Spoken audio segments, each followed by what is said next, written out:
Valerie Franco. Usually what I do is I always do a post intro. All of these interviews get like me in post production doing this like super crazy intro to hype people up. But with you, I feel like I don't have to do that because you happen to play in the biggest rock band on the planet right now, and that is Spinal Tap. And Well, so, we're the loudest rock band for sure. yeah, well, and you also have the greatest bottom end. Yes. Yes, that's um, tell your what I friends. what I typically do is I usually ask people to do a bit of an introduction so that the listeners can get an idea of where they're coming from. Because of the sort of what would you call it? The on-screen persona of Didi Crockett's. I'm wondering if you want to do that from a real life perspective, or if we just jump straight into the fact that at this point in time, and even when this interview is going to come out, Spinal Tap has been on fire, right? Like most people who are into music, most seem to know what Spinal Tap is. So I imagine your profile is probably quite high at this point. So we can skip the intro. But if you don't want to do the intro, I do want to at least pull back a little about how you got into music and when you first discovered drums and when the maybe dynamic of I want to do this for the rest of my life kind of came into your mind? I mean, I definitely think an intro is warranted because I think the question I get asked, I, Valerie Franco, get asked the most is where did you come from? Amazing. Uh, Let's do it.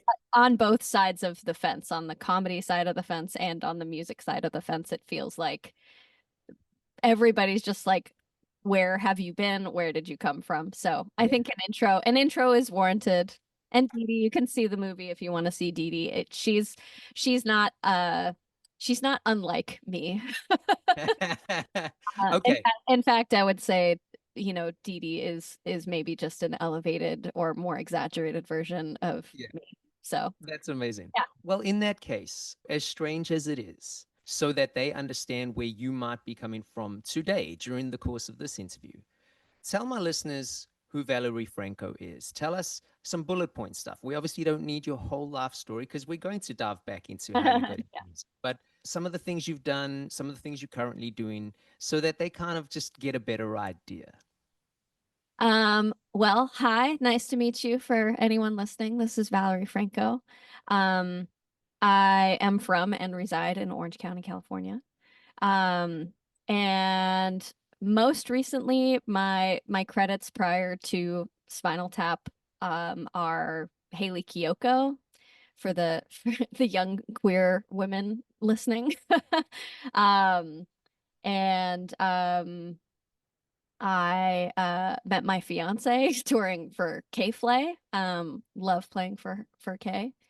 Um, and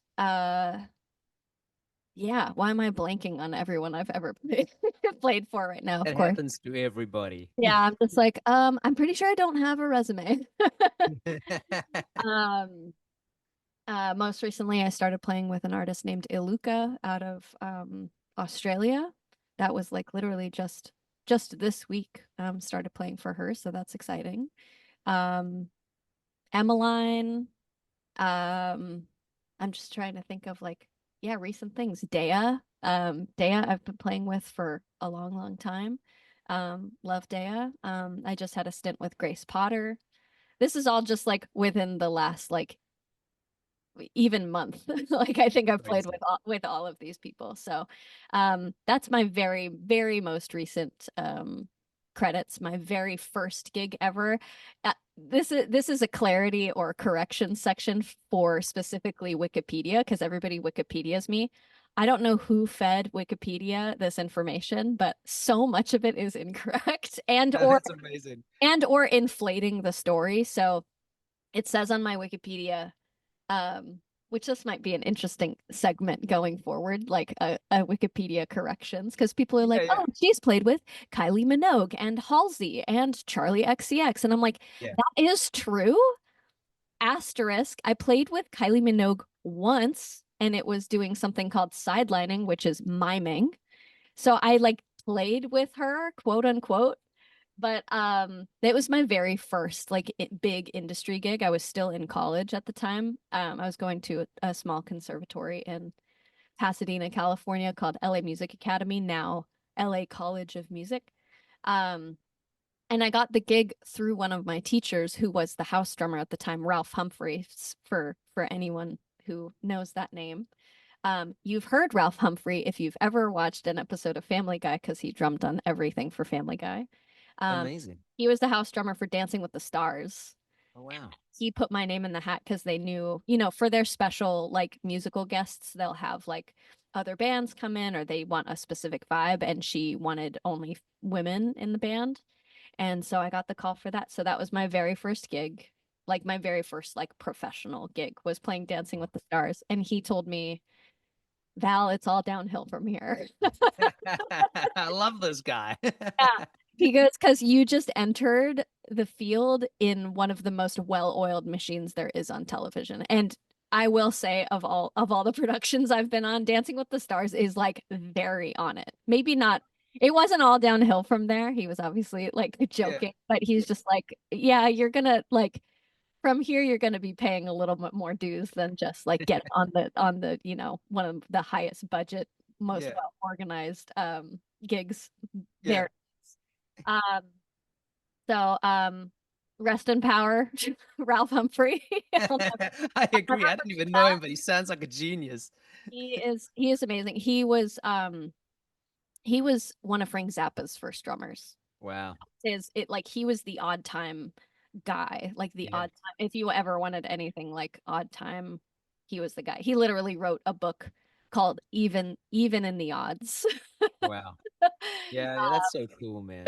Which if you're a drummer and you want to go like really deep, he like really like dumbs down odd time, and it was his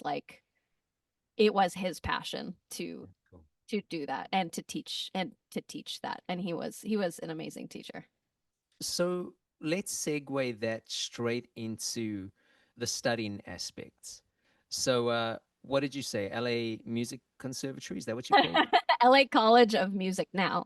It LA was College of called Music. something else when I went there. I may Okay. be getting a little bit too in the weeds on the details. LA So, College of Music in Pasadena, California. It still exists. okay. What was your overall experience with music education?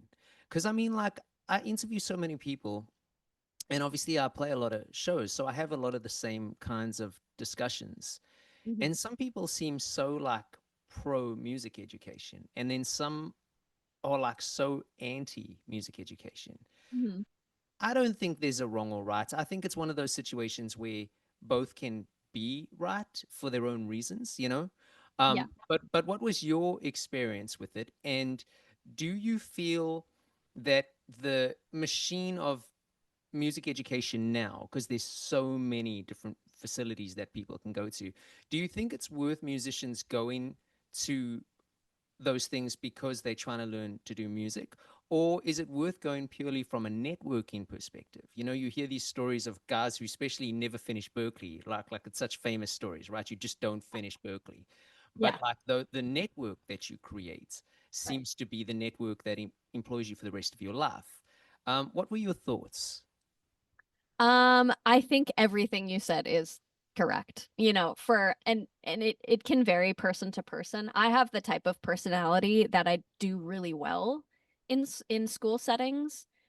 I like am a very type A, studious. If you give me an assignment, I will do the assignment. Um, so it worked really well for me in both of those ways. I did learn a lot and also built a network of people through the school that also fed me into real world gigs. I mean, Ralph being the ultimate of like, he just got me like a real deal gig, but even through other teachers and other we would have like performance classes where other musicians, outside musicians, would come in just to play with us. And even those musicians would be like, hey, like we have like I it was how I got like plugged into the church that I played in at the time.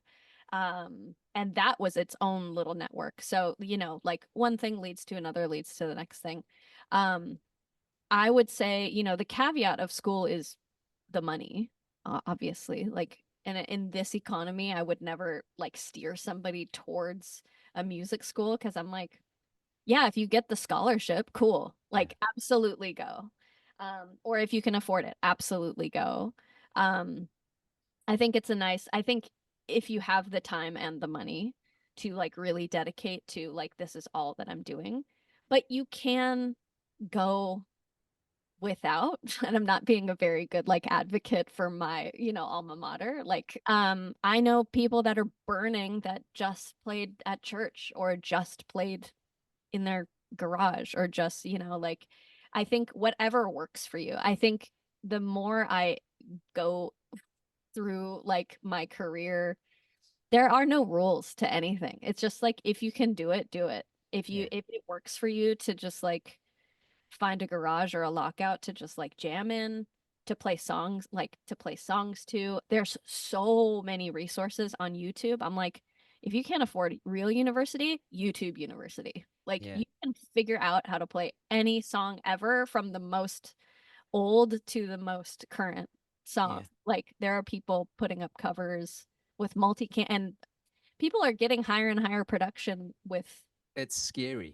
yeah, just their own like studios. And it's like I would say it's not scary as much as it is like really cool. Like I could have maybe had my education, that way if I hadn't Yeah. chosen the college route. But when I was when did I go to college? I think it was 2007,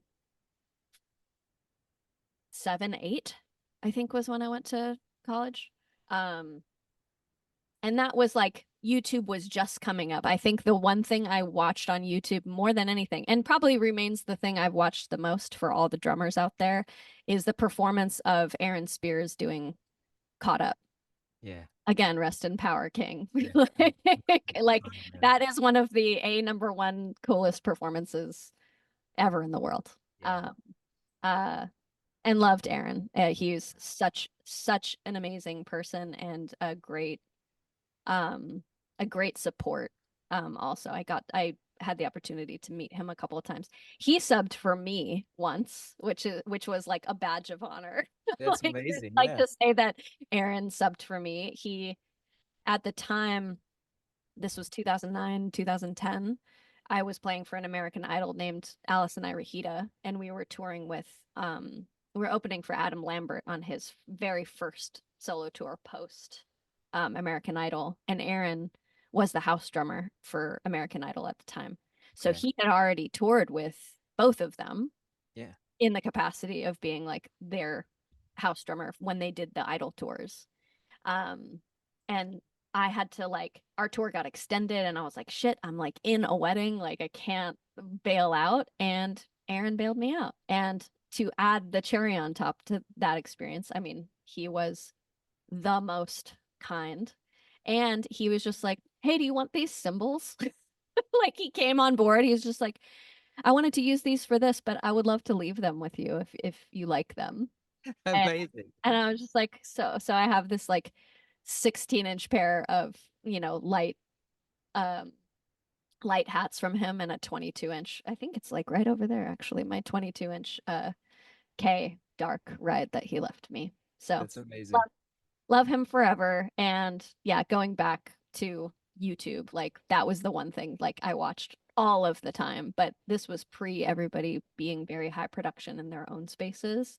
Um, so I don't know. When younger folks ask me about school, I'm always like, if you have the time and money, it is a great time. Like I would not trade my time in school for anything, just because of it's the community part of it, like really, was the thing I cherished the most. And yeah, and I do well under the pressure of, the all Yeah. eyes of like, the drumming department, like you have to learn this thing that I assigned you last night. I'm like, okay, yes. Yeah. Like can do. But other people are more contrarian Yeah. and may work in a more like self-guided way. So True. yes to school and no to school. It's Yeah, yeah, like you said, it's the Berkeley story. It's like yeah. I went there and got what I needed and left. And that's the other caveat is like get what you need from it. And if it's not giving you what you need, you have the license to just bail. Yeah. You don't owe any school, any music university, anything. So, True. Okay, I want to backtrack ever so briefly to what I had alluded to when we first started, when I was potentially going to skip the intro. mhm. Talk to me about how the music bug bit you. Like, was it drumming from the start? Was it a record that you heard and were like, I got to figure that out? Had you seen somebody? What was it that brought drums eventually to the forefront of your life? And a question that I ask a lot of people that sometimes is a little bit hard to, jar your memory on. But can you remember anything about like your first gigs that weren't like the Dancing with the Stars kind of gigs? Like, the like your first bar gig, your first playing at a school gig or a church gig, whatever. Tell us about the experience if you can go back that far. Um, yeah, I came up drumming in Orange County, California, which is very pop punk centric. And in I believe it was the year either 1999 or 2000. This is in the TRL, MTV TRL days. Um, Blink 182 was everything. Enema of the State had just come out. And so with a couple of I found whoever played any instrument. I was just like, oh my God, Andrew, you play guitar. Okay, Matt, you play bass. We have a trio. Okay, I was like, what songs do you know or can you learn? And um, Andrew knew Brain Stew from Green Day and um, All the Small Things from Yeah. Blink and Adam's song from Blink. So we had like one practice and we felt like, well, it was like a jam. Remember jams? When you would just So have cool. people over and just play for no Yeah. reason. Um, so we had a jam at the house and we were like, whoa, like this is really good. And I was like so pumped that I was like, Dad, like help me get a meeting with like our principal so we can ask if we can perform at my middle school. And he got me a meeting with our assistant principal or vice principal or whatever. And she was just like, yeah, cool. Like during lunch in the quad. And I was like, awesome. So we with the help of our parents, we like set everything up in the quad. And we did not have a singer. Oh, So we just yeah. did the instrumentals. And the cool part about I think that time of life is that everybody knew the song. Like it was a pretty small, like I think my graduating class was like 70 people. So Okay. like we all knew each other and we all knew the same pop culture stuff. So it was just like us set up and then like an arc around us of Yeah. people So just cool. screaming the words to the song. That's so Like cool. everybody just screaming like all the small things, and we were pumped. Like it didn't matter that we didn't have a singer. Um, so that's like a core memory. That is probably my very first gig. And 'Cause how long had you been playing drums before that? I started when I was 10 and I think that was when I was 13. Awesome. So, yeah, that was really, really fun. I think that was our one and only gig, and we were so self-deprecating. We called ourselves like we suck because that was like the cool thing at the Yeah, time. yeah, the punk thing, right? Like shit on yourself. You're just Yeah. like, yeah, we're called We Suck. I love it, man. Yeah, we're Like, not that good. yeah, yeah. Just like beating you to the punch. Yeah. We thought we were so like, counterculture. And especially Orange County, for those people who don't know or haven't seen the show, the OC, extremely conservative. Like what we were doing was like not necessarily like enjoyed by everyone, but I think we got away with it out of like pure moxie. And Yeah. because it was like we weren't playing like, Rage Against the Machine Yeah. or like Who also at the time any were very controversial, you know? yeah, and huge Yeah. like but we were playing, what was like very innocent like Yeah. we just got away with it. It's amazing what you can get away with just like hey, let Yeah. me just do this.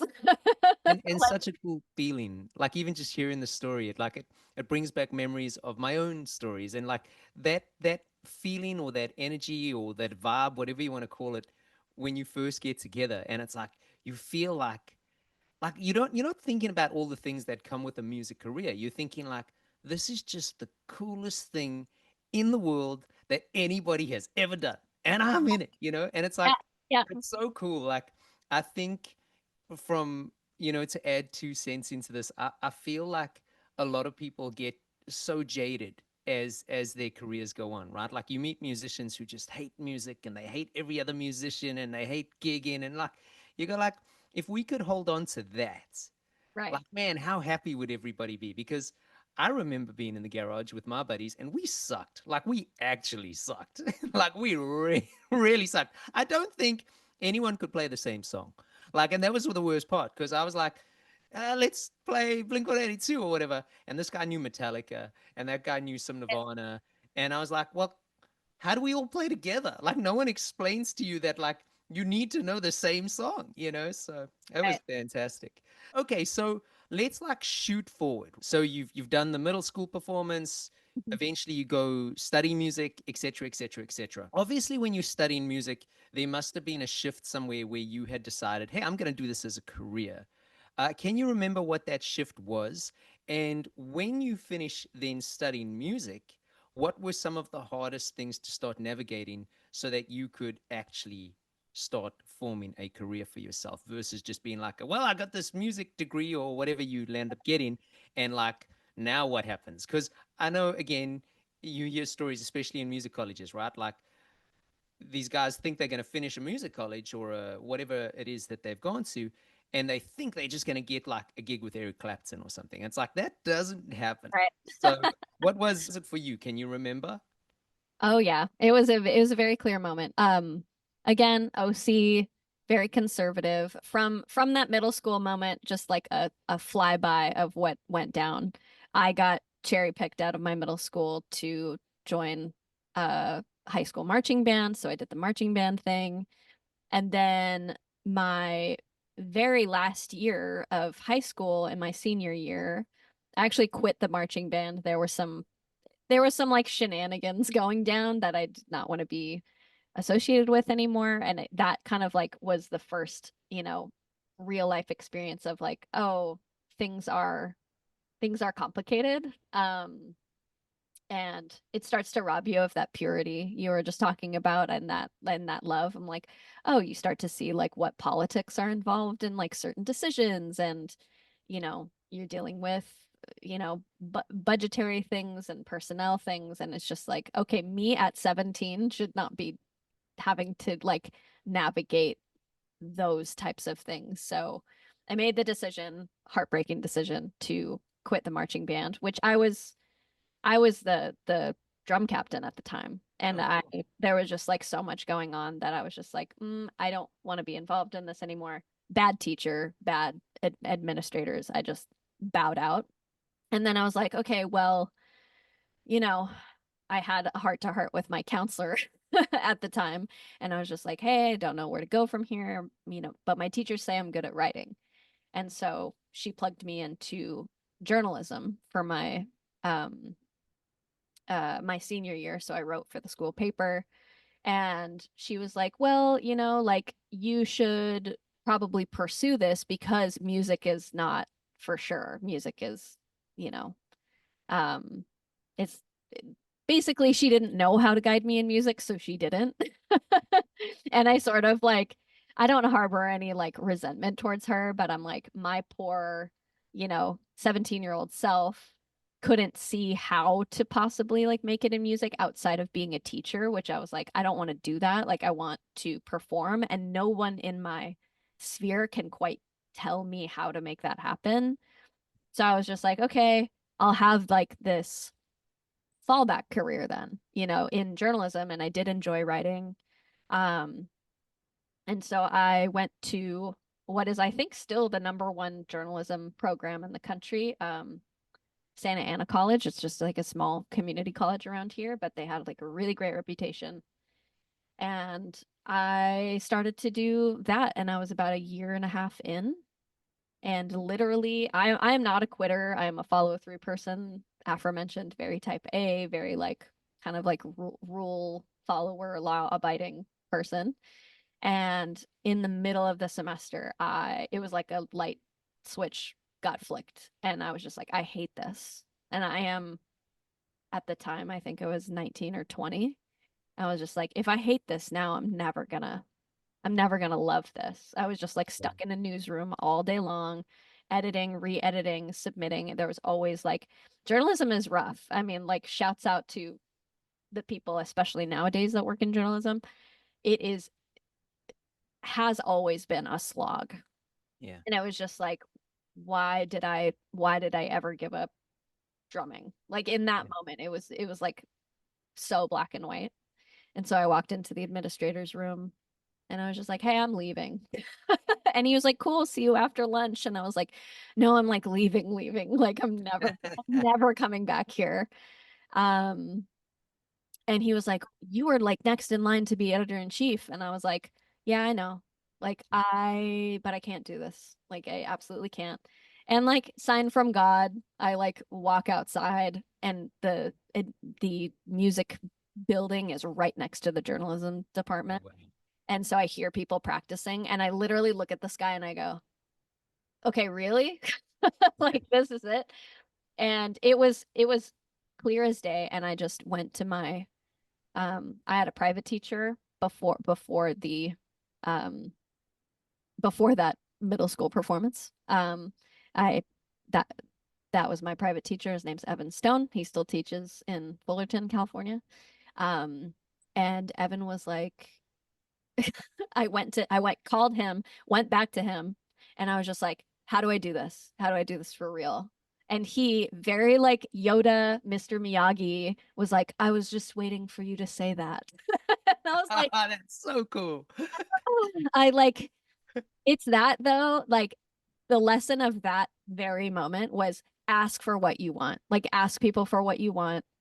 The squeaky wheel gets the oil. I was like kind of like quietly, mourning you know, this potential forever lack of a music career so quietly instead of being like, somebody tell me how to do this, instead of saying like, fuck you to my counselor, like, fuck you, you just don't know how to get there, like, fuck you, you just don't know, like, you know, if people in your sphere don't know how to like help you, especially now, I mean, we have the entire internet at our disposal. I'm like, ask anyone how to make it and they will assist you. Like everybody wants to see you succeed. Like nobody's out here like gatekeeping. I'm not gatekeeping anything. Like There's no points. no, rising tide raises all boats. Like if you're winning, I'm winning. Like Exactly. period. There's enough gigs for everyone. There's enough everything for everyone. Yeah. The world is very big and Yeah. there are so many genres and there are so many bands and there are so many artists and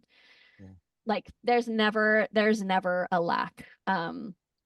But yeah, in that moment I was just like, "Oh, I have to ask. I have to like Yeah. say what I want to get what I want," which feels like very simple, but in that moment felt so revelatory because I was like almost mad at Evan for saying that to me. I was like, "You were waiting for me. You knew I wanted it." And he's like, "I didn't know that you wanted it. You needed to tell me." And he was the one to steer me to college. That's cool. And specifically LA College of Music, he was like, "Do you want to do or do you want to teach?" And and I was just like, "I don't want to teach. No offense. It's just like not my calling." Uh, Your job sucks, Evan. I want to yeah, play. I don't want to be you. Um, which he also plays all the time. He just also Yeah. teaches like, and again, like whatever. Uh, like I also teach. Yeah. So like, everybody, Most yeah, musicians do. It's like yeah. I don't know many musicians who don't. Yeah, Uh, and it is like passing the torch and like, I do have now like all this experience like from within the industry. I think at the time I was just like, no, I need to get like my licks in, pun intended. Like I need to like get my experience points. yeah. Um and yeah, he was like, okay, if you want to like play, then do this. It's shorter. So I was able to finish because it was only a year and a half instead of like, committing to going to like UCLA or USC Yeah. was um that was going to be, 4 years plus if you wanted to Wow. like, continue and get a master. And at that point I had wasted like not wasted.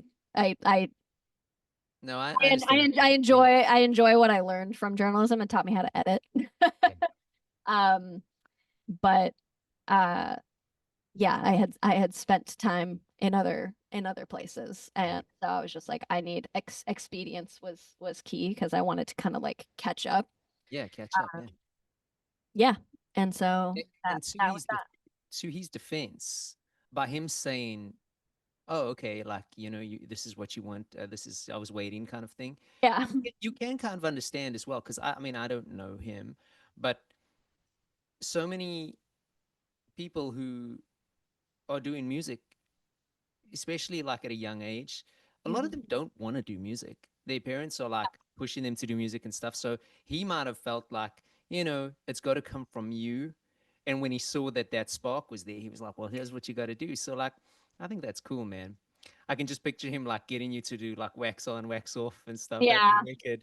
It was very like in that moment, I was like, okay, that is such a yeah, Mr. Miyagi thing to say. Like, I was just waiting Yeah, like, dude, that's you so to cool. tell me. I was like, of course you were. That's so cool. Those are my favorite lessons. They wind up being my favorite lessons though. Like Yeah. to piggyback off of that, I also took a few lessons from Fish from Fishbone, Yeah. and he was also had that take to his teaching because I was like really wanting to know kind of specifically more form. I was like further along in my playing and I was starting you start to notice the little kinks and pops and sorenesses from maybe playing, let's say, not so ergonomically. And and I was just like, so how do I was asking him something about setting up double pedals, and he was like, well, how do you set them up? And he goes, well, what feels right for your body? And I was like, okay, Yeah. Yeah, got it. exactly. Got it. So just listen to my, cool. Yeah. Yeah. So, Yeah. and again, it's one of those like, oh, like you had to tell me the most obvious thing. And of course, the most obvious thing was the most ultimate correct Yeah. answer. Yeah. It's So, so cool though. It's like a journey to like self-discovery, yeah. but having somebody point out what's there all along, So Yeah. it's kind of And cool. those are the greatest teachers, the ones that point you back to yourself, Yeah. because this is like this I'm learning every day, Yeah. knew from I knew from tiny, Yeah. like I did know from the age of 10 that I wanted to do this. Yeah. Like, the life gets in the way, and these like they call it in the artist way, they call it blurts. They like things that blurt at you that like, oh, it's too expensive, oh, it's too frivolous, oh, it's too vain, oh, it's too like, you Yeah. know, all of these things kind of blurt at you, and you have to learn how to like be like, no, and treat them as like little bubbles you can just like pop and just be like, no. Like it's actually like so all these forces from the outside. So you like start coming at you. So you start to think, well, I need this affirmation from the outside, or I need to ask Fish how to set up my pedals because surely I don't. And he's like, no, you do. Just Yeah. listen to your body. Yeah. Like, cool. There's obviously like also like technical guidance in that. I've also been taught by Dave Elich, like a lot of other, Yeah. I touring just interviewed touring him drummers. actually. He's Um, amazing. yeah. And he really does get into the nitty gritty of like, I think he's really good at teaching you how to listen to your body. Yeah. Um, and like little kind of like guideposts in that journey. But he's the same way. He's very much like, yeah, we want to do this. We want to do this well, and we want to do this for a long time. So he wants to teach like drummers how to do this for their whole lives, Yeah. and not Long time. like because people have to, retire Yeah. because they've hurt themselves or, Yeah. Especially drummers. I mean, how many guys, back injuries, knee injuries, wrist injuries, yep, carpal tunnel, tennis elbow, tendonitis. tendonitis, Yep. like just injury after injury after injury. It's like, look at a guy like Phil Collins. I mean, Yeah. like, Freaking hell, man. I see pictures of him now, and I get it. Everyone's going to get older and struggle. It's part of life, but Yeah. it's like he looks like he struggles to walk, and that's like heartbreaking, you know? Yeah. Um, okay, let's shift gears. Let's talk about the landscape of the music industry. In your opinion, is the music industry currently in a good place, a bad place, a weird place, any kind of place? And if you had the ability to improve one aspect on the music industry, what would it be? Oh, great question. Um, it yeah, it's a place. Melrose Place. I think it's always been a weird place. I think, there there once, there once was a music union. There once were, communities that could kind of like ward off these bigger entities that are kind of coming for everybody's, coming for a cut of everybody's everything. I was just watching some clips from that Haley Williams Jack Antonoff interview, which I think is really great and very insightful, especially when it comes to that. And Jack was literally saying, like, why are you still taking a cut of my merch?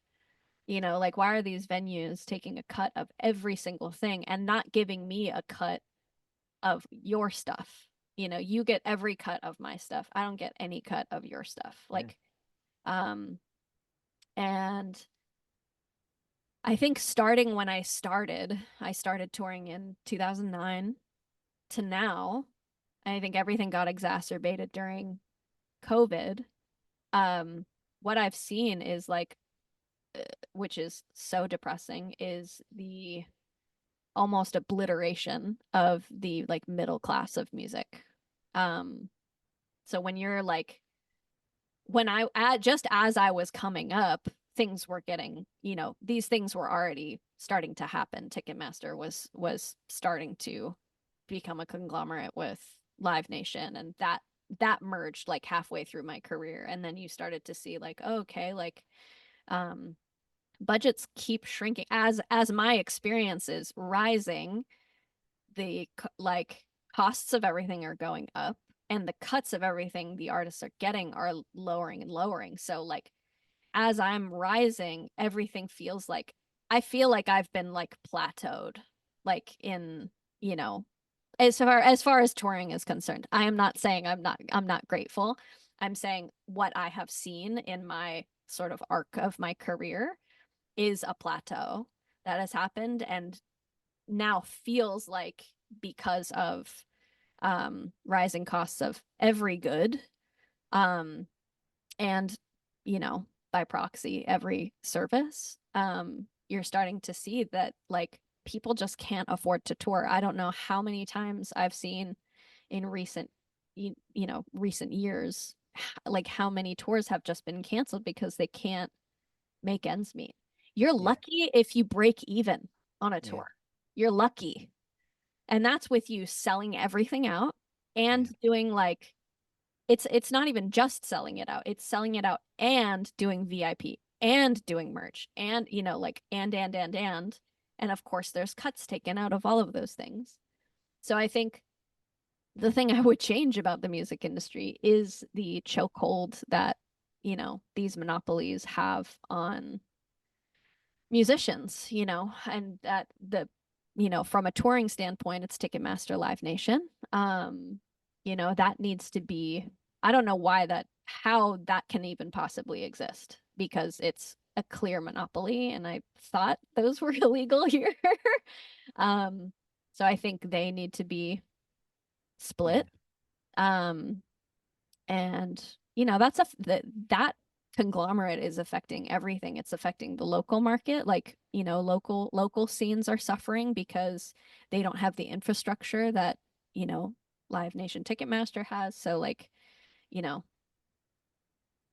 there's you just like can't compete. And of course, like with the rising costs of everything, I'm like, a local bar isn't going to raise the price of a tall boy to $25 because they're a local watering hole. But of course, you're going to pay $25 at Dodger Stadium or, um, I'm like, where have I bought a $25 tall boy recently? It was like, I think it was when I saw Beyonce. Like, It is crazy. and it's just like, okay, well, these, the local bar that has a stage isn't going to do that, and Yeah, so it's affecting every part yeah, of the industry. So I think that would be the big thing I would change, because it's tough. And that's just one part of the toughness, and then you bring in the digital music part of it. So it feels like the expectation of the modern person is that music is free, yeah, period. You pay for a service that basically like collects all of this music and puts it all in one place, but the you are not paying artists for their work anymore. When I was growing up, I was buying CDs, so I knew the cost of music. It was yeah, about, like Apple sort of had it right in the beginning. It was about $1 a song. yeah, I could get a CD for $10. Um, yeah, and like the modern assumption seems to be that music is just free. Like, yeah, you get it on Spotify. If you can't get it on Spotify, you get it for free on, YouTube. And maybe I have to sit through a commercial, but like the assumption that it's free. And I think that's it's pretty dangerous. Like, to tell an entire group of people like your work is not worth anything unless it passes this certain threshold. exactly, exactly. Unless you get into the like, I won the music lottery, Yeah, or I was able to somehow have the cachet of, you know, a record label with a ton of lawyers that can like, be litigious about where the music is and get the money owed. But as a I think these are things that I've learned through, working with my band Phantom Links, like just getting songs out without like the machine of like a marketing team. I'm like, yeah, that is a full-time job. There's a reason there are marketing departments. yeah, There's a reason there are administrative departments. There's a reason there's lawyers. There's a reason like record labels come with like all of these things, because all of these things need all of that attention. yeah, How is the modern musician supposed to do all of these jobs plus make the music, which is a full-time job, yeah, plus, make all the content, plus, like all of these things are full-time jobs, and the like modern cachet seems to be like it it like used to be a master of one thing, and now it's like, no, no, be a Swiss Army knife. Like, yep, be able to do a little bit of everything. And so yeah, that has been an interesting like shift in mindset, to go back to like, day-to-day musicianhood. It's like, okay, well, today I think we've all seen those TikToks of like, hey, meet my team, and it's just the same person wearing different hats. I've seen Like, that. Yeah, it's so cool. hey, meet the team. It's like, oh, like social media manager. It's just me like on my phone, like, hey, like, oh, you know, meet the performer. It's me behind the kit. Meet the advertisers, like me on the phone.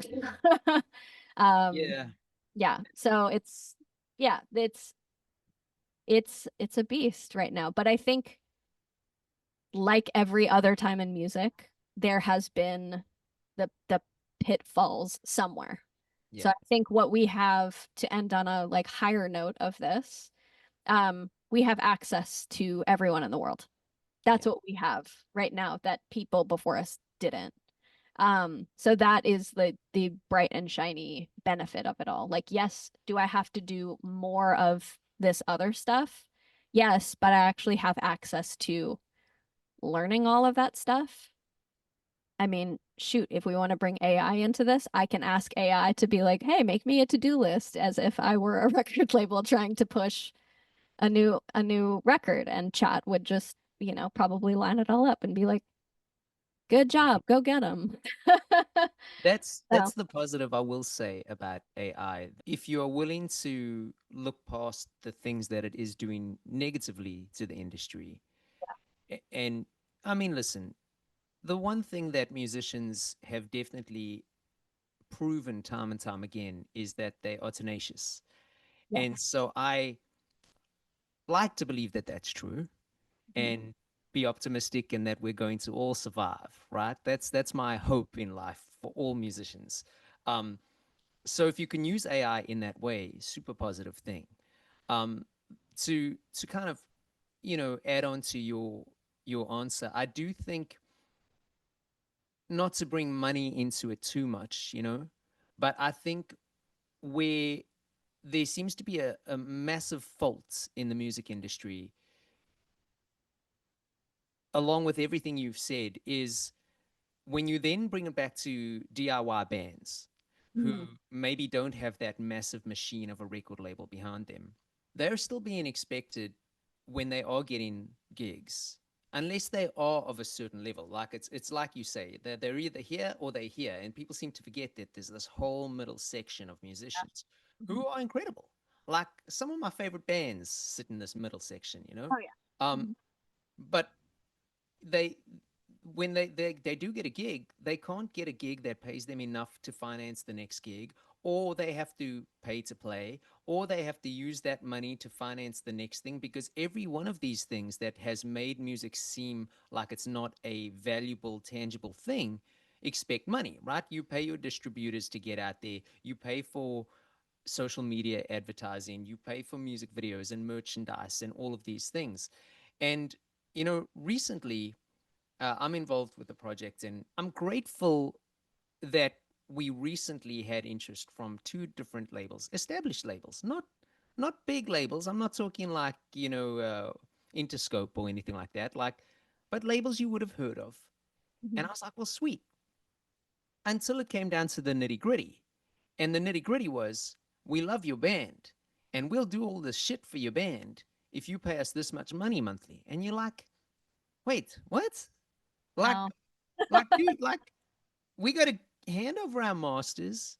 We've got to like split everything on like a 360 kind of deal. You get paid from all of these things, kind of like what you were alluding to with the merch things, with the venues each taking merch. And then we still got to pay you. Like, I'm of a mindset now in my life where it's like, I get it. Like, part of me thinks, well, do it, right? Like, maybe that can then take you from this middle level to maybe that level. But then Right, another right. part of me, the more cynical, pessimistic side of me goes, if we're paying this dude this much money each month, why can't we just try and find more time or pay some kind of assistant for ourselves Right. to do the same shit? But it's funny, man. It's like I feel like something will eventually give, like whether it's the British invasion or then the punk movement or the grunge movement. I feel like something at some point has to give. I can't believe that it's just going to be sitting how it is and just getting worse and worse. I like to believe that that's not the case.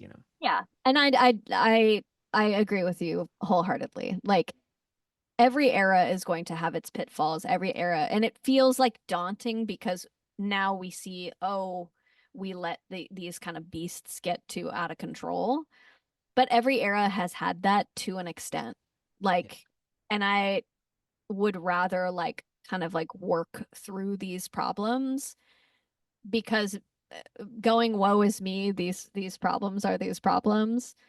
I heard it said recently, worrying is just worshiping the problem. I And love I was it. just like, okay, that's cool. And he's just like, yeah, the counter to that is just finding the solution. Yeah, And I I I like you get caught up and get pessimistic and go like fuck, like how are any of us gonna get out of this? And I'm like, look at the people that are doing it yeah, though. Like look at the breakthroughs that have happened. Look at like Turnstile breaking through after years and years and years of slogging in that middle realm. yeah, And now they're finally getting this shine, which I don't think is coincidental. I'm like, oh, people need something to mosh to again in this era? Yeah, of course they do. yeah, Like this yeah, is a very like frustrating time. And like even on, the pop side of things, l like, comparing like the economics of the time to the music of the time, everybody's searching like they're like, well, at least we're gonna have like recession era pop again. And Yeah. I'm like, oh yeah, we did survive a recession. Like Yeah. in 2008. It was like right before I got into the music industry. I was like, oh yeah, I forgot about that. But that was huge at the time. So many Yeah. people were out of work. This bubble had just burst. We were in, we were in a really bad time financially as a country. I'm like, oh, we've done that before. We'll do it again. Yeah. Like, and that's the story. I would rather like again not worship the problem and find the things that are happening that are exciting. Like, I yeah. love the don't worship the problem thing. That's such a It cool little really quote. like I like almost dropped my phone. It was that So cool. like worrying is just worshiping the problem. Yeah. Worship the problem. Um, okay, so before you end up with the Spinal Tap opportunity, Mhm. you mentioned some of these artists earlier, but you are involved with artists like Haley Kiyoko, Phantom Links. That's your band, right? Yeah, I yeah, that's my checked bad. out some of that stuff. That's super cool. Thank you. Um, Gracie Potter, all these people that you mentioned earlier. I'll put them in the show notes, of course. So you're no stranger to gig life, tour life, etc., etc., etc. Talk to me a little bit about touring in general and how for you when you are on the road, especially if it's maybe for lengthier periods of time, how you remain sane and happy and mentally in a good place. Like, are there any things you do to just like be grateful and be in the moments? Wow, these are great questions. Touring life is tough. I've actually been talking to a lot of people about it. I mean, touring people talk about touring all the time, and I think we swap these notes all the time of like, how do you, X, Y, or Z. Um, I think because touring is viewed from the outside as this big glamorous thing, they forget that like, oh, you don't have the comforts of home, you don't have the comforts of you know, even the correct things in the fridge, like the things that kind of like give you that sense of groundedness, that sense of stability are all gone. In fact, I came home from a tour once, and I usually do like some body work when especially when I come home from tour. I've been seeing a chiropractor for years and years and years. And I also will go get a massage. And I went for a massage after this one tour, and she spent about half of our session on my feet. And she was also like trained in Reiki, which is like an energetic healing. And she was like, when muscles are tight in your foot, it means you're not feeling grounded. And what we do subconsciously, she said, um, is our foot. For those who aren't watching this, I'm like cupping my hand as if it were my foot. Your foot is like grasping for ground. Um, and she literally told me to touch grass. She was like, every new place you go, first thing you do is you find dirt or grass or somewhere to put your feet, to let your feet know, you like to let your foundation of your body know, I am safe, I am okay. Because we're rolling most of the time, we're moving. Like um I'm either in a, as Lady Gaga says, like a bus, club, another club, next place, jet, like you're constantly moving, whether it's from this task to that task or like this place to this place, you're always moving. And so she was saying, yeah, subconsciously your foot is like literally gripping for stability. Mm. Uh, so that being said, uh, it's all the comfort things now when I leave for tour. Even for I did like a weekend where I knew we'd be on the road a lot. We'd be in a Sprinter for a long time. I brought a blanket and pillow from my house because Cool. those things like are the comfort that, like, oh, I can smell my fiance on my pillow still, and I can, snuggle in my tour blanket and feel like, oh, there's a sense of like groundedness and home. And then, going back to just asking for what you want, if you have a writer, put the things on there that make you feel like, oh, I'm at home. This is something I would have at my home, which I was talking um uh to a psychologist about um touring, and I'm like, that is why people lose it when their writers are wrong Yeah. sometimes, is because you're already pushed to the brink of stress in all these other ways. So when you don't have your gingerberry GT's Synergy kombucha in the fridge and they got you some like nameless brand kombucha, that's why you lose it. It's Yeah. not because you're that much of a diva, it's because everything else around you is different. And Yeah. so to expect somebody to just be like calm and chill when every sense of like normalcy is gone, even if that is your normal as a touring person, it is, like why not have Yeah. that comfort, have that sense of like, oh, at least one thing is the same. There's like a through line of, commonality for your so that your brain doesn't go crazy. Yeah. And the biggest quote that is attributed to Saint Vincent, she said it in like I think it was an Audible interview or something. She said, "Coming home from tour is like being a werewolf receding." And I'm like, no truer words ever spoken. Like, Yeah. she's like, I go to make my toast in the morning when I come home, and I wonder to myself, why is no one cheering? And I'm like, that is so real. And I've again, never heard that. it's not a diva thing. It's like if you've spent months on the road and literally everything you do on the road gets cheered for or gets praised, or like you get so many atta girls and like you deserve this, and like, and then you go back home to Yeah. your simple life and you're just like, okay, so I just have to like exist now without this constant stream of praise, this constant stream of dopamine. It's a really tough time. And I don't know if you've talked to many people about post-tour depression, but that Yeah. is so real. Yeah. Like, and that's why I'm like, oh, it is like being a werewolf receding. I feel like I'm like Mm. coming back into this, not smaller in, any Yeah. other sense, but like this kind of like simpler um version of myself. And that's hard. Yeah. It's a hard contrast. Uh, Yeah. not and again, not to be woe is me, but that is a real thing. And I've been much more aware of it now that I have a partner. Uh, Yeah. as I'm like flashing this ring at Bling bling. yeah. Oh my Yeah. eyes. Um, but I'm much more acutely aware of it because I used to come home and I would just be in my own feelings and I could kind of just, you know, not push them aside, but like squash them in various ways. But now with eyes on me and like when I'm coming home, I'm like, I come home and it's different. Yeah. It's having a mirror to kind of like show me, oh, like this is what you're looking like right now. I've honestly been able to face it a little bit more than I did when I was alone Yeah. because I'm like, oh, I have to like I can't come home and just be quiet, Yeah. in my own intellect. You know, Put a I bell have to, next to the bedside and be like room service. yeah, ew, ew. I have to come home and now continue to be a partner. Yeah. Uh, and I've dealt with a lot of guilt over the years,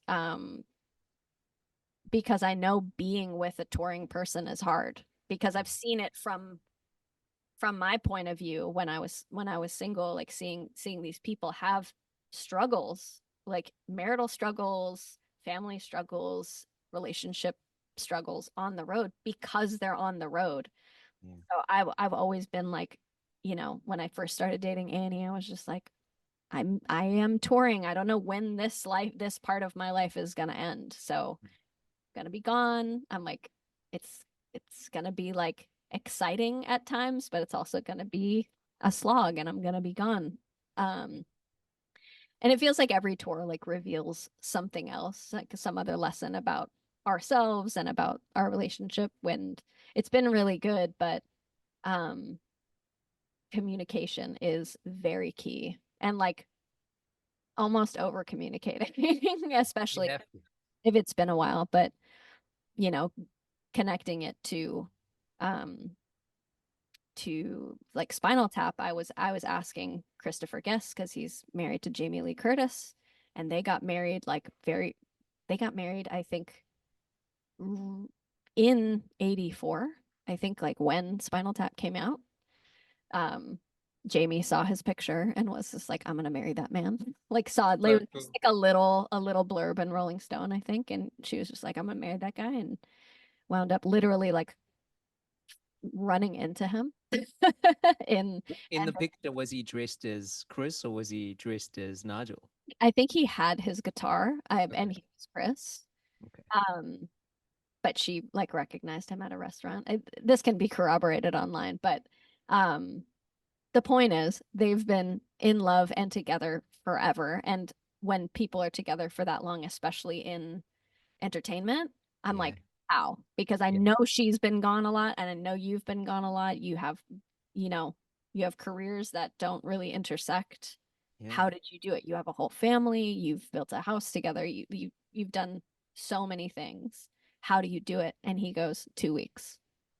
You can't go more than 2 weeks without seeing each other. Like you have to just make it happen. Whether and even naturally before he gave me that advice, Annie and I were like, yeah, that's about our threshold. If we go longer than 2 weeks, we start to like disconnect. And not intentionally. It's just like that separation really it starts to take its toll. Yeah. Um, and so that seems to be the thing. The more people I ask, they're like, "Oh yeah, 2 weeks." Like, Mhm. um, and that's of course like if all of it lines up, it's like usually like she'll fly out to me or I'll fly back out to her.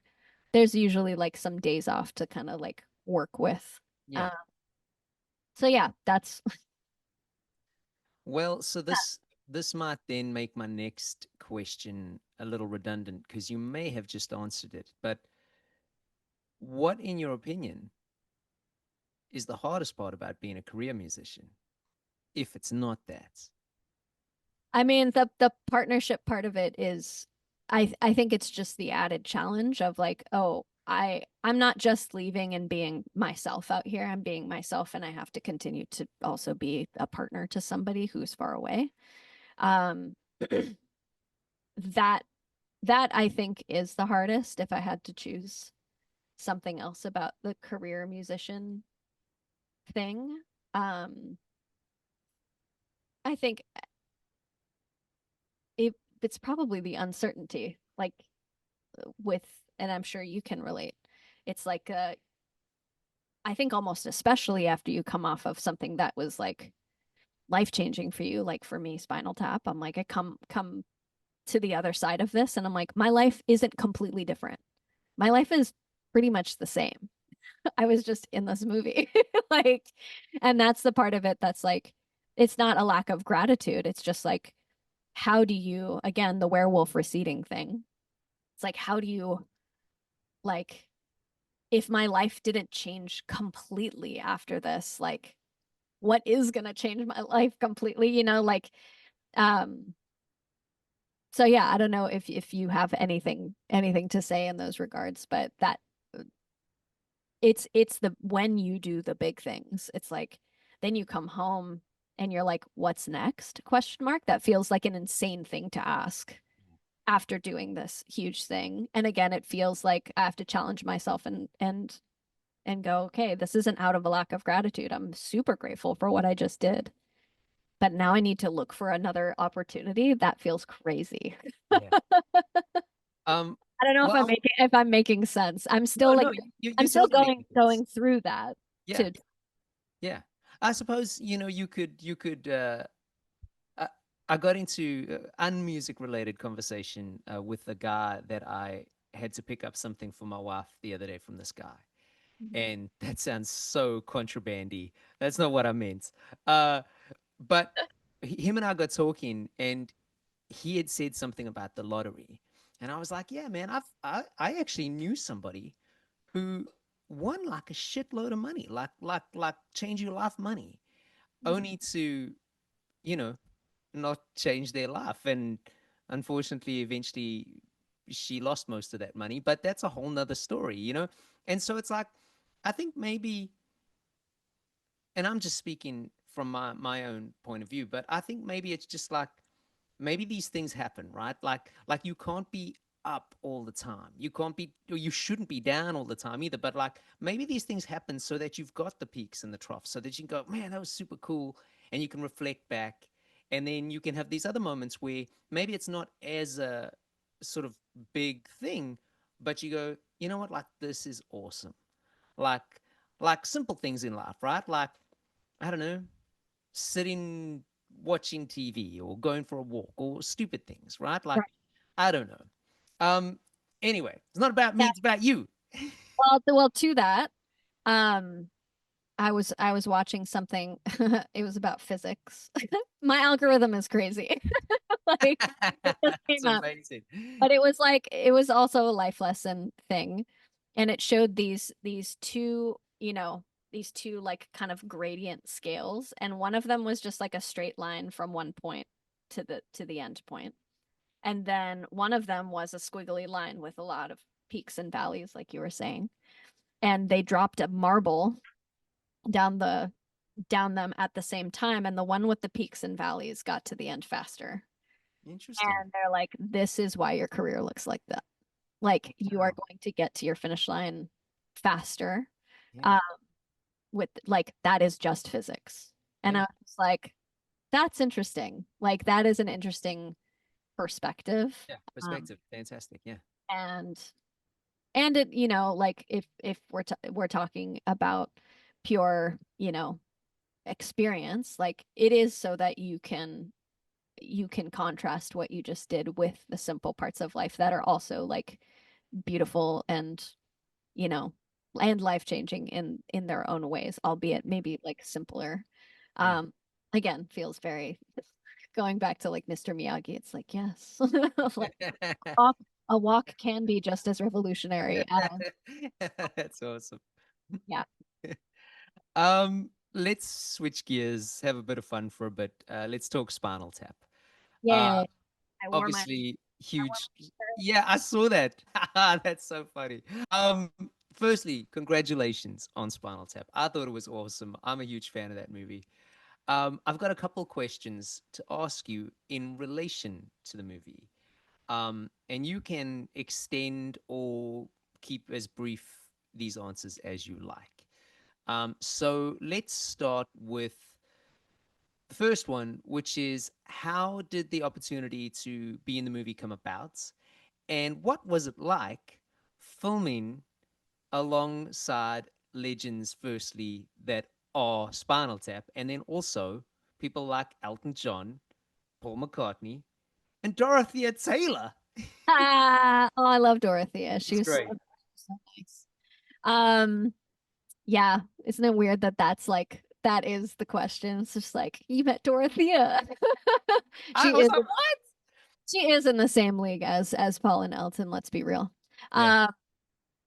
Uh uh I mean, okay, so first questions first. How did I get it? It was an audition call. I was actually in rehearsals with Haley for her Panorama tour, and I get a text from a man named Chris Warner, who's the executive producer. And he's like, hey, I got your information from Tom Lowry. And I'm like, who's Tom Lowry? Like, never met this man. Um, but I was just like, okay, thank you, Tom Lowry. Um, and he was just like, we're doing auditions for the new Spinal Tap.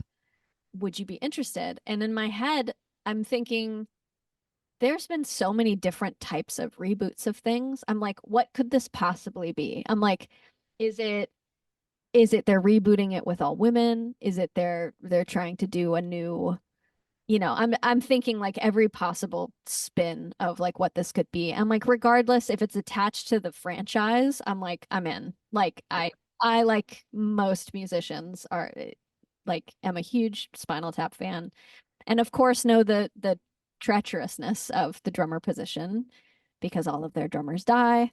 And I was just like that also like clocked in my head, and I was just like, maybe I'm like one of 100 Yeah. drummers Yeah. One of the all gonna drummers that died. die. I'm like, what an honor to die for Spinal Tap. Like regardless, I'm like, I'm in. So Yeah. I get to the audition. They sent me 3 songs to learn. It was Big Bottom, Heavy Duty, and Tonight I'm Gonna Rock You Tonight, which is Dee Dee's audition song in the movie. Um, and I walk into SIR, and my friend Jesse runs into me in the parking lot. He works there, has worked there for a long time. And he's like, are you here for the Spinal Tap audition? And I was like, yeah. And he goes, do you know what you're about to walk into? And I was like, no. And I'm like, kids pays to show up early in case you get extra intel. Um, he was like, it's the guys. And Oh, they cool. are there and they are playing, and Rob is there filming everything. And I was So like, cool. I was with Annie. Annie had driven me up so that I could like stay in my zone and, kind of air drum the songs on the way up to LA. And I had been using this thing as a mantra that I learned um from Pete Holmes, who's a comic. Um and he was interviewing someone, and they were talking about being on the other side of the audition table. And they were like they were like, what we want to tell you from being on the like chooser side of the audition table, we want it to be you, because we want to go home. We want to be Perfect. done. It does not bring us joy to watch you struggle. We want to set you up for success. We want you to kill it, because we want to cast, like, we're trying to cast a movie. Like, we are here also doing work. And I have been on the chooser side, and I have watched people struggle, and it is the worst feeling in the world. I hate watching people struggle with material, or just like, you know, you got like not come prepared and like really blow it. Like, it's not a joy. That doesn't bring me joy, and it doesn't bring people joy. So what I had been saying to myself on the drive up with Annie in the car was like, they want it to be me. They want it to be me. And I just kept saying it. I was just Yeah. like, yeah, Start, they want it to start be me. believing it. Like, Yeah. let me be the reason they get to like be done Yeah. and have it in set in stone. And so um there's a guy who walked in before me, and he did that thing of, he brought like all his gear with him. I bring a stick bag to rehearsals unless told otherwise. Yeah. But he had snare, cymbals, pedals, and his sticks. So I'm Wow. just, okay, you're basically like restaging the entire kit. Yeah. And I only say this to like color the next part Yeah. of Oh, I understand. um he had taken so much time that when I was finished, like I walk into the room, I literally greet all of them. I'm just like, what is happening? Like, Yeah. hello.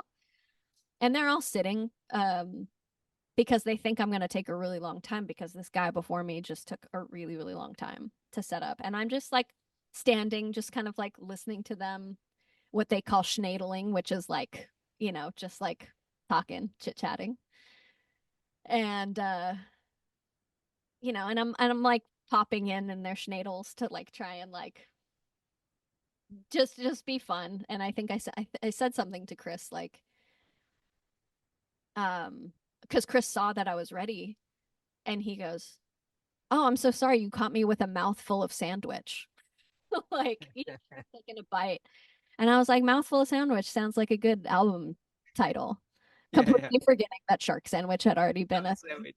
It's like, okay, we're having fun. And it was one of those auditions where I was just like, "Oh, I I I crushed it." And like, Yeah. Yeah. if You know. Yeah. anybody who's ever auditioned to anything, you kind of when you crush it, and when you blow it. Yeah. Um, at least for me, in my experience, I'm like, it has been sort of that black and white. There's been very few auditions where I've been like, that was okay. Yeah. Yeah. But I really felt sure of myself. And my mom, love her to death, she was trying to like temper my expectations. She was like, wow, well, you really got like, you really had an experience that like no one else is ever going to have. And that could be a really great once in a lifetime experience. And I was like, mom, I think this will be more than once in a lifetime. Yeah. And I'm like, I am grateful, but I think this is going to happen again. And Yeah. Yeah. 2 days later, I got the email from Rob with Awesome. just the headline "Welcome to Spinal Tap," and I run out of the bathroom and I throw my phone on the couch and I'm like, Andy, I got it, and immediately, hit him back, and I have that posted on my Instagram just Yeah, I because, think I saw that actually. That's so yeah, cool. it's the coolest email Yeah. to have Nice. ever received in my life. And then yeah, that was how I got it. What was the second part of the question? What was it The like to be second in the the room? second part of the question was, just what was it like hanging around with like, those kinds of guys, like the Spinal Tap guys. Elton John obviously has quite a part in the movie. Paul Yeah. McCartney, I thought his part was hilarious. He did so Dorothy and well. all that. Yeah. So Oh, I was just saying Paul did so well. so well. Like I don't think they were counting on as much material as they got from him, but he Yeah. really destroyed. And what some people don't know about Spinal Tap is that it's all improvised. They Yeah. did not write this script. This was off the cuff. So for Paul to have said that stuff, like that was Paul. Yeah. Everything Paul did was Paul. Everything Elton did was Elton. Everything everybody did was their own. So great. When we had our all hands meeting the first day, um it was just an outline. That's all we had of the movie. We had certain beats that we needed to hit for the sake of the story. Um, and then, they had obviously like the scenes, like where everything would be taking place so that, everybody could start building the sets. Um, but yeah, I mean, like I felt so lucky to get to we had a lot of rehearsal. We had like months of rehearsal Okay. because they have a pretty large catalog of some pretty, Yeah. intense material.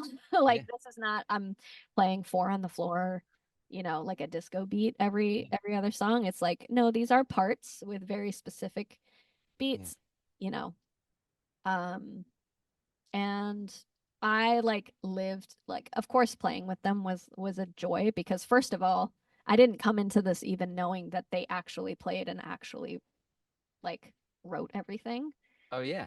That part of it alone, I was just like, oh, okay, like this is not something everybody gets to do with like some of their favorite actors and Yeah. comedians. Um, so that part of it was great, but I like lived for our lunches because they have so many stories. And I can only I would imagine. just sit there like with my, it was always a sandwich. Like we'd always get some sort of deli sandwich. I would just sit there like eating my sandwich, just like listening to them talk about anything and everything. And it felt like school. Like it felt That's like cool. in the best way. It felt Yeah. like I just learned so much from them, and they're all such like amazing guys. Like, and I had like have, very lovely like relationships with each of them, and they're all very unique to their character, Yeah.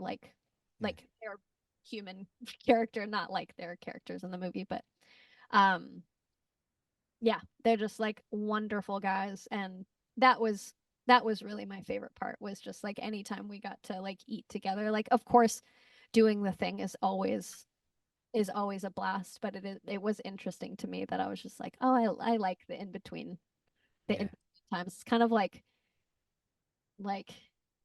not to bring it, to a sad place, but it was like when I lost my grandparents, it was like it wasn't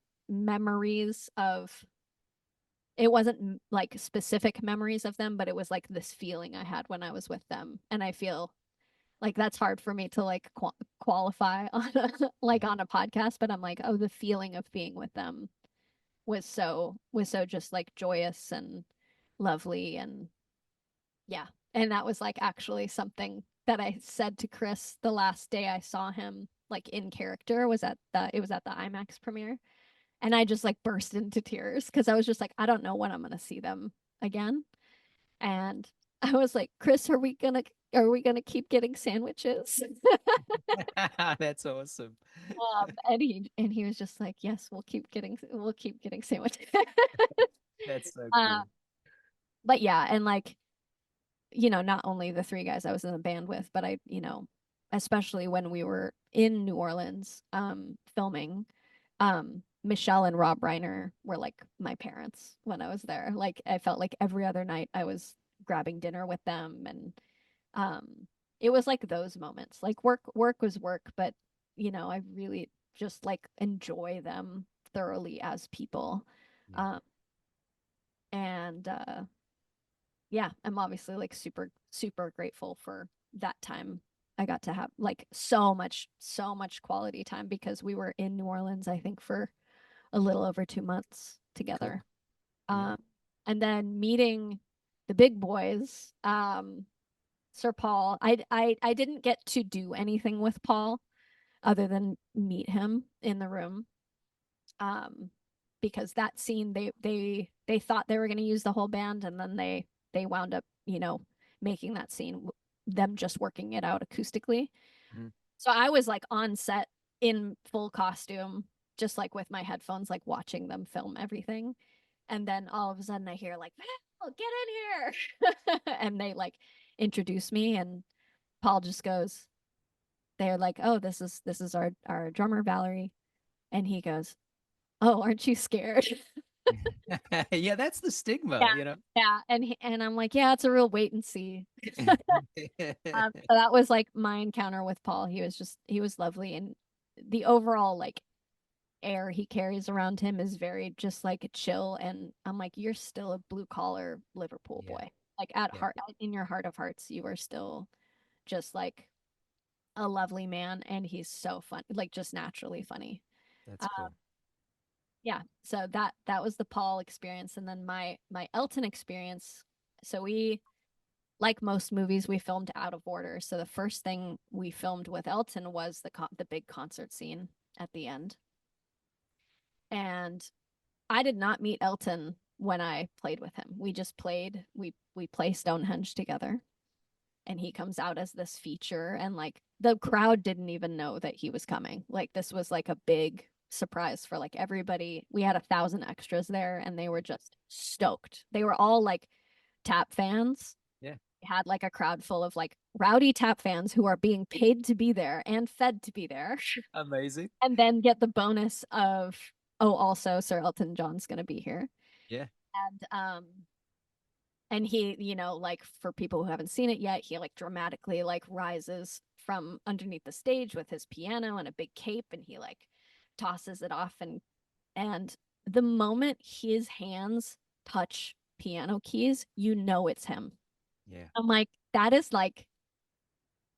what you want as a musician. You like the first stroke of something, I want you to know it's me. Like, mhm. and Yeah, I'm like, that signature sound, right? yeah, and I got like playing Stonehenge of all songs, I got like teary eyed because I'm like, that is Elton John's piano. Yeah, That is Elton singing in my in ears yeah, right now. yeah, That is like unequivocally him. And uh and yeah, we played the song down, I think maybe twice or three times just to like make sure we had, you know, yeah, cuts. And then they were like, okay, ladies and gentlemen, that was Elton John. And I was like, my heart started to sink. I'm like, there's no way I'm not gonna meet him.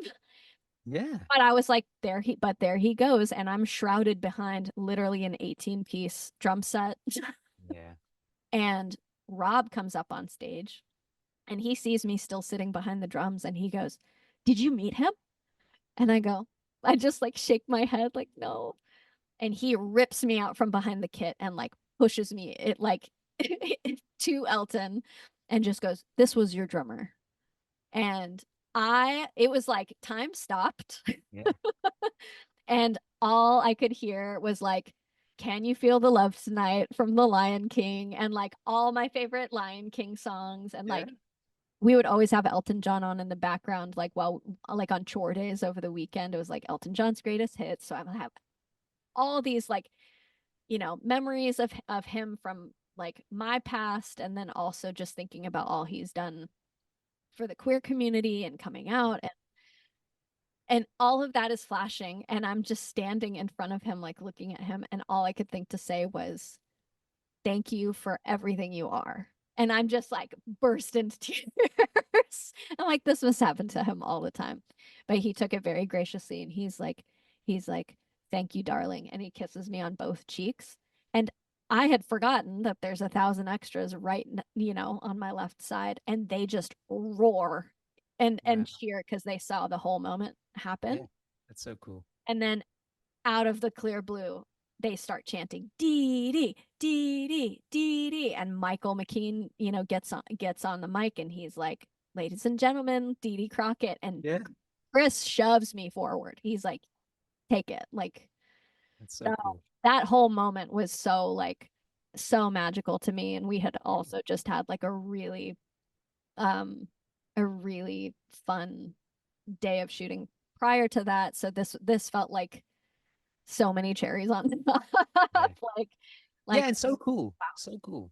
You yeah. know, And then there's Dorothea. That woman, she's I badass, man. yeah, would they actually at our all hands meeting, they were like, they were talking about, okay, what other types of drummers could we have there to make this scene like sillier? And Rob said, "Isn't there like a grandma drummer on the internet?" And I was like, "Yeah, that's Dorothea." And I found him for her, and they sent it immediately to casting, and she was there. And that was the very first day of production. Um, Wow. was that scene, which is a crazy, crazy first day of Yeah. like actual production to do, because that I also did my audition.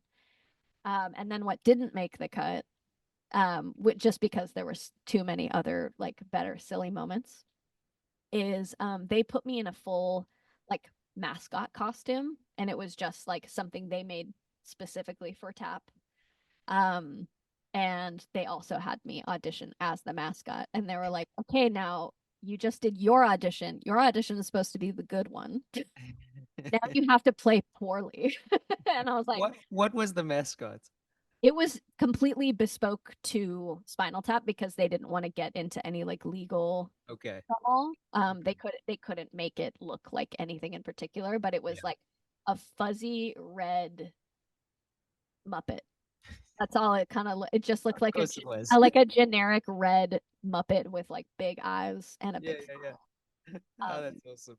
yeah. So I may like when this releases, I'll drop that. I think I Yeah, have you pictures. got to. You got to. That's so cool.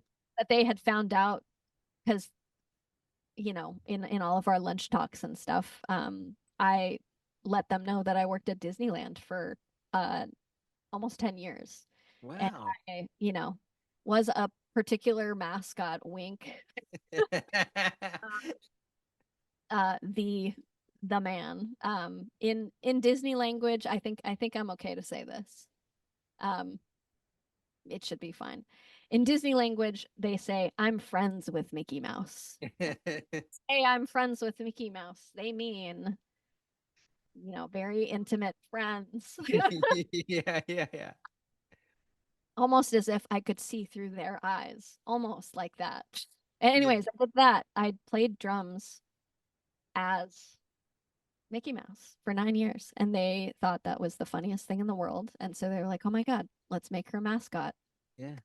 And Christopher Guest had just done a movie called Mascots, where it's all about mascot culture. So he was like, yeah, super, super into that idea. But it obviously landed on the cutting room floor. But I'm sure it'll come out with an extended version, yeah, at some point. It's yeah, bound to, you know. yeah. The bonus material has to end up somewhere. I Yes. would. Um, but yeah, so that job got me that other scene, which didn't make it, which was funny. Yeah. Do you find that since the release of the movie, on a real life perspective, have you started to get more calls now because you've exposed your skill to a whole world of people that maybe didn't know of you before? I think um yes, and it's also a little bit of a slow burn because not everybody has seen it. I obviously like did my part to like blast, I was spamming the internet there for a good like 2 weeks. And will continue to. There's plenty more content to like put out there. Um but I think once it because it's not out on streaming yet.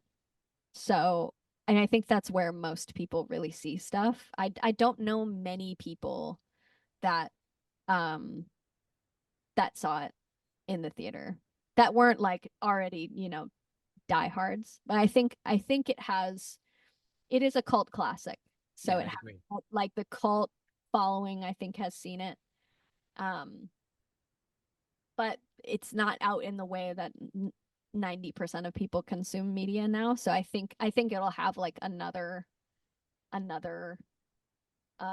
moment. Oh, Uh, yeah, I think so too.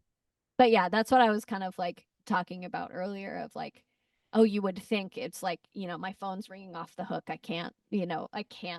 not like I'm just like turning down work left and right. I'm like, no, it's like not like that. And you realize kind of like how bubbled certain things are.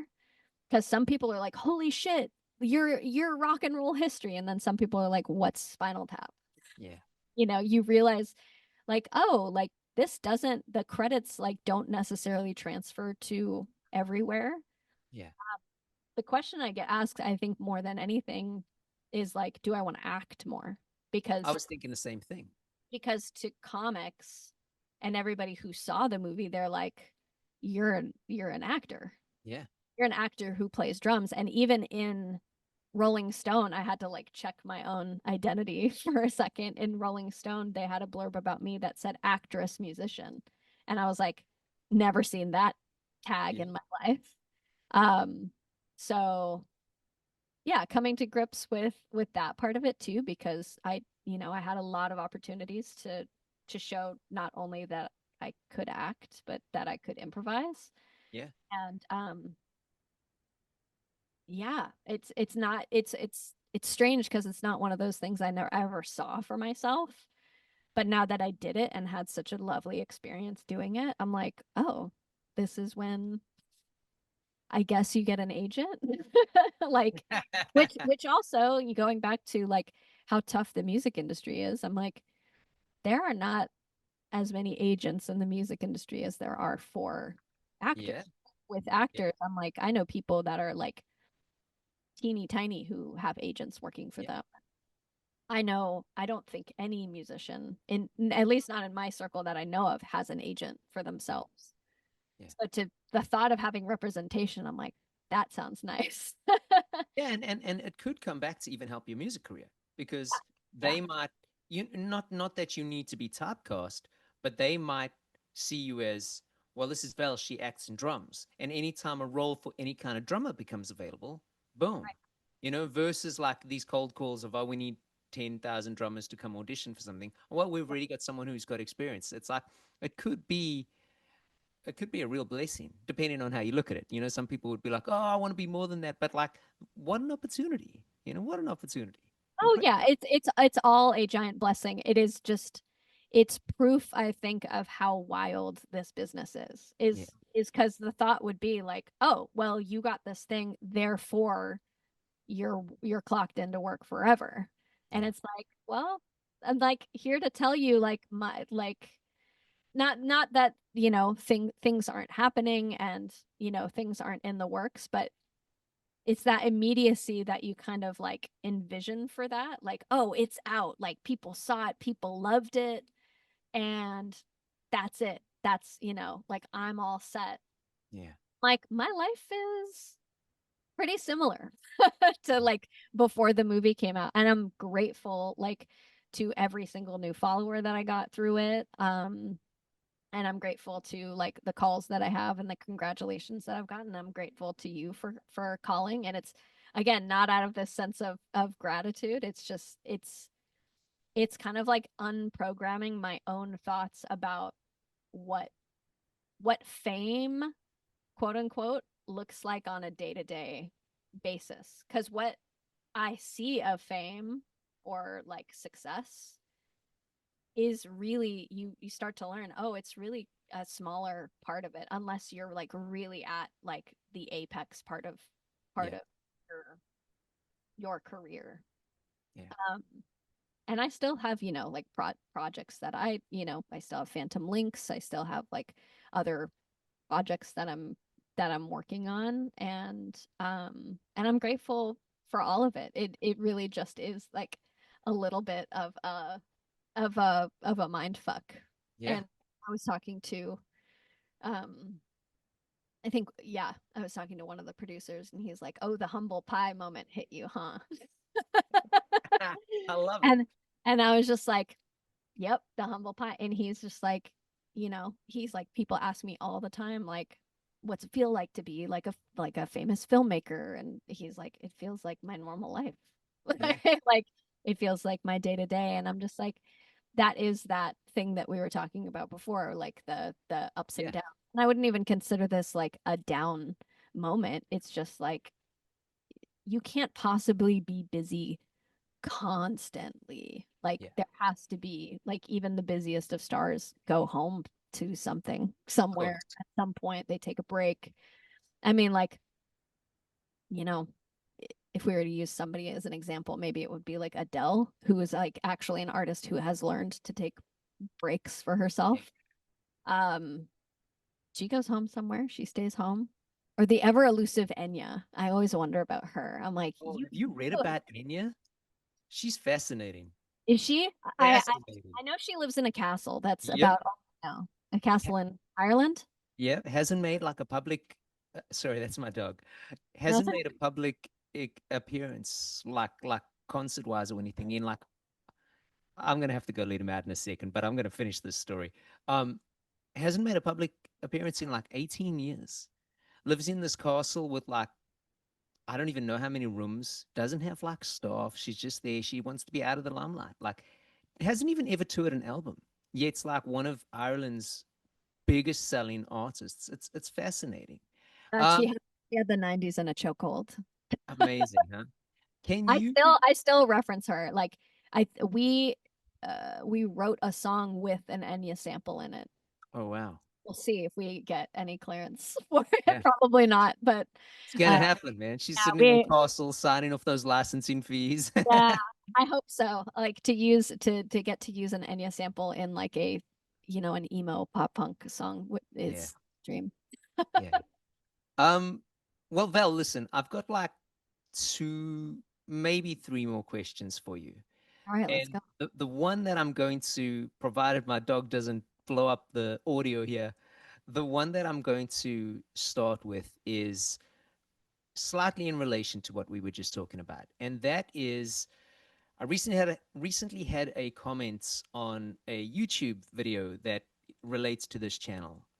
Um, and someone commented saying, define make it.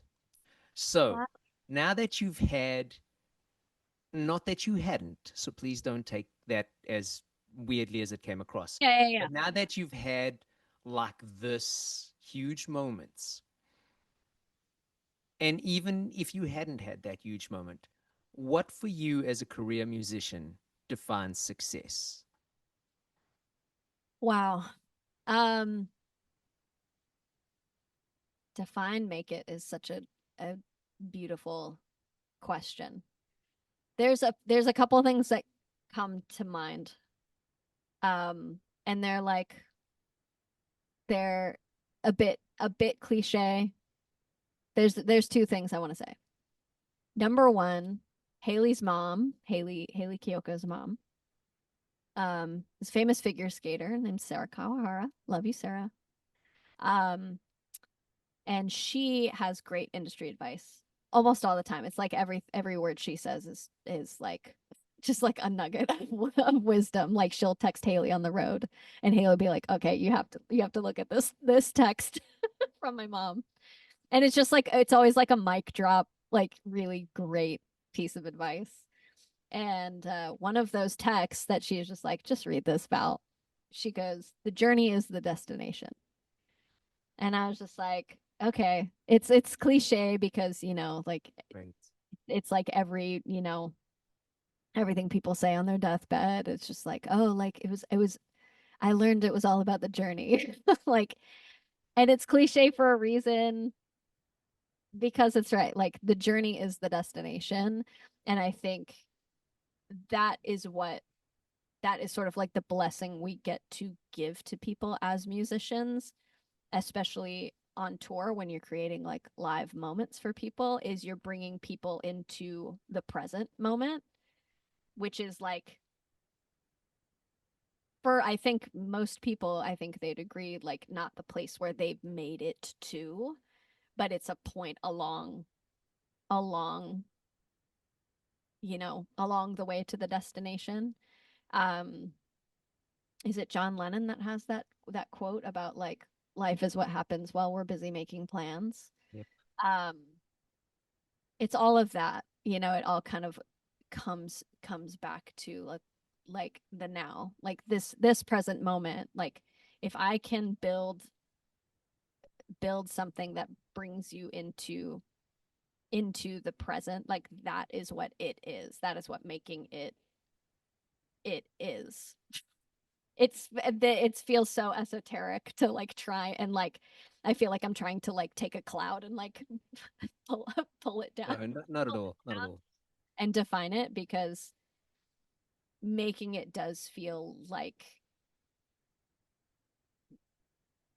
realizing that the moment that you're in is all you have. And it's like those moments of realization, like, oh, it was about the journey. Because when you do make it to a like a physical location, or like you do something that again is like outside of yourself, like what I was saying earlier in the podcast about like realizing like, oh, the truth was in me all along, or the answers were in me all along. It's just like, well, the answer is now. The making it is now, is I think what we strive for. And the second thing that came to mind when you asked the question was, I'm always floored at that interview with David Bowie when he's asked by an interviewer, what is your biggest accomplishment? And he said it's his marriage. And I'm just like, that part, sir. And he even like doubled down, this interviewer, and was just like, no, Yeah. but like you're David Bowie. And he's like, yeah, my marriage. And you realize like, oh, all the things I was like doing were things that I was doing, yes, but like, the thing that I think means the most and has revealed the most about who I am, it has been my relationship with my Yeah. now fiance.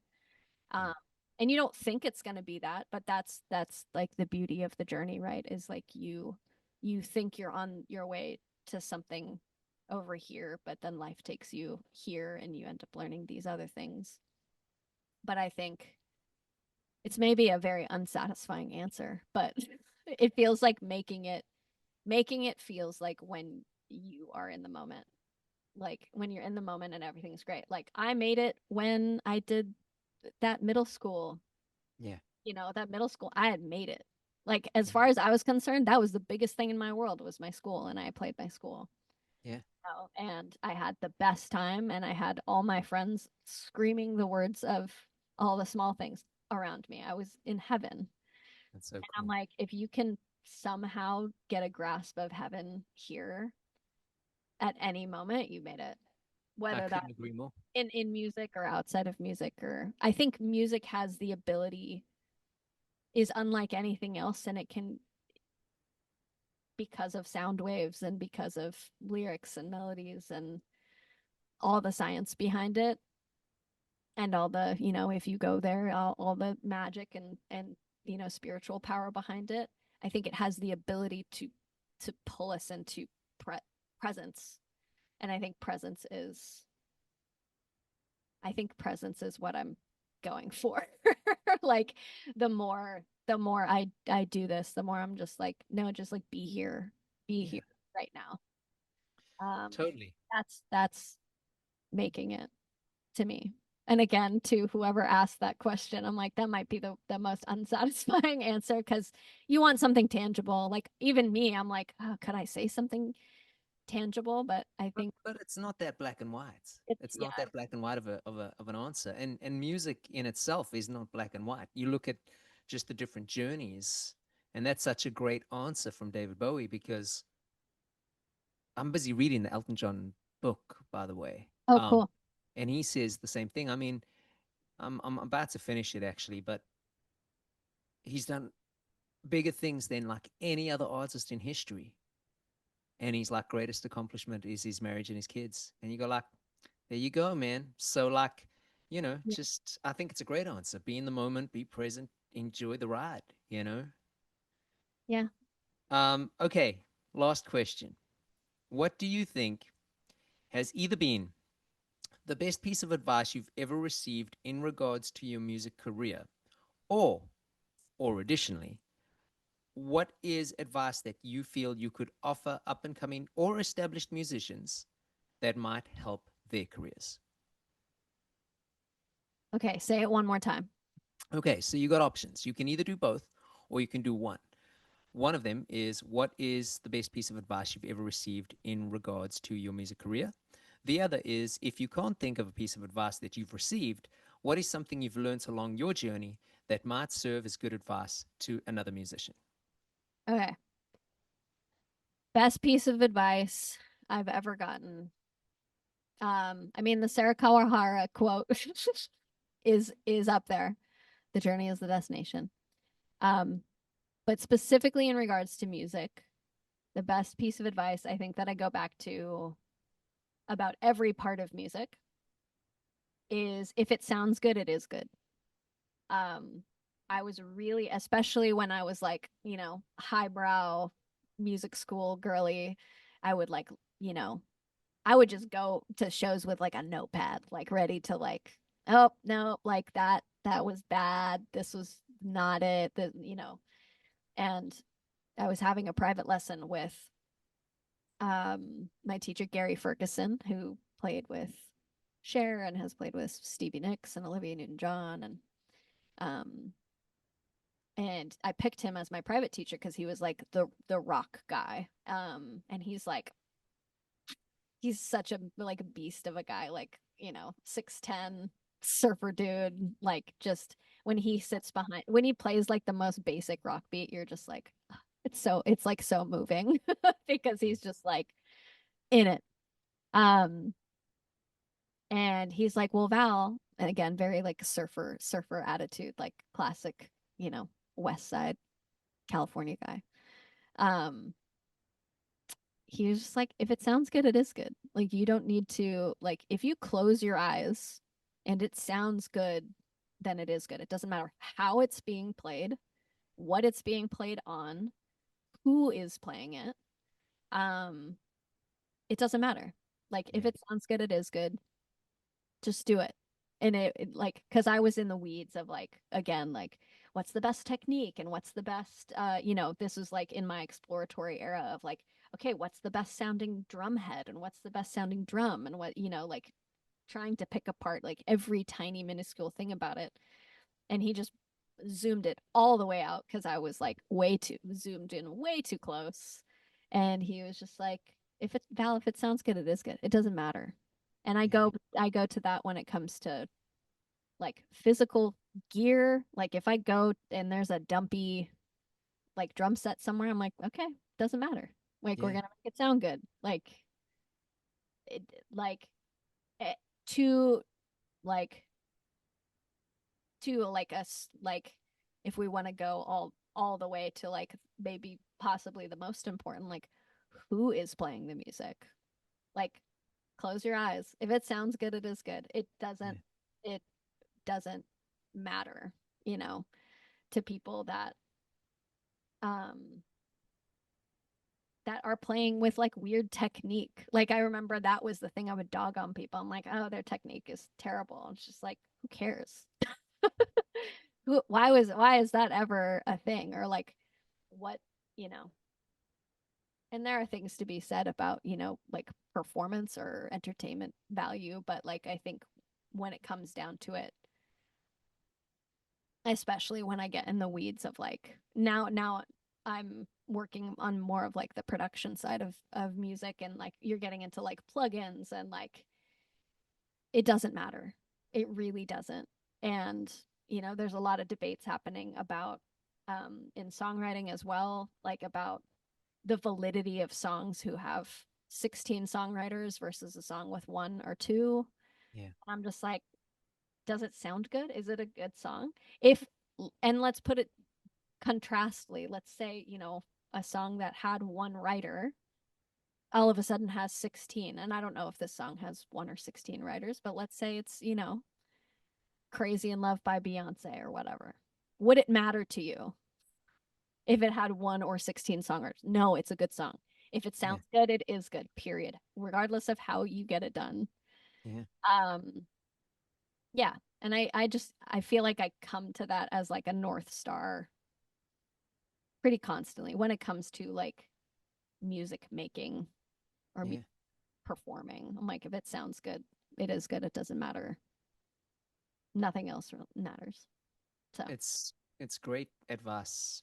All right, man. Well, Valerie Franco, aka Didi Crocket, Spinal Tap, and many, many other things. I can't thank you enough for your time. I wish you nothing but the best, whether that is for music or potentially acting or whatever it is you decide to do. Just do it. You got good vibes, man, and I wish you nothing but the best of vibes. Thanks for doing the podcast. my pleasure. Peace. Peace.